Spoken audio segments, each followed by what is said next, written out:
మరికొన్ని గంటల్లో జరగబోతున్నటువంటి ఆంధ్రప్రదేశ్ ఎన్నికల్లో సరే ఎవరి వర్షంలో వాళ్ళు ప్రజలైతే అధికారం వీళ్ళదంటే వీళ్ళదని చెప్పి చర్చించుకుంటూ ఉన్నారు.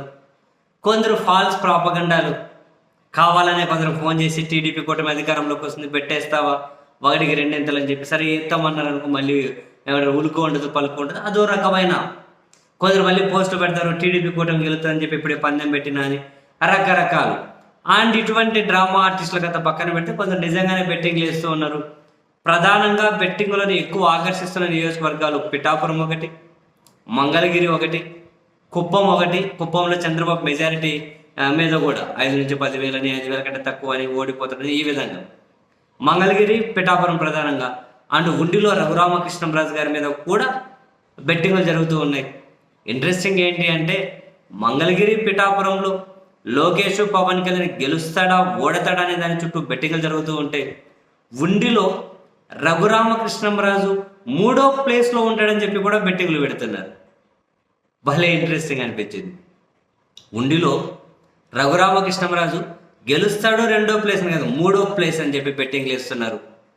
అండ్ అక్కడ 2 సార్లు టీడీపీ ఎమ్మెల్యేగా ఉన్నటువంటి శివరామరాజు ఎవరైతే ఉంటారో ఆయన 2nd ప్లేస్లో ఉంటారని ఆయన కొందరు బెట్టింగ్లు, లేదా అక్కడ వైసీపీ గెలుస్తుంది రఘురామ ఓడిపోతాడని చెప్పి కొందరు బెట్టింగ్లు.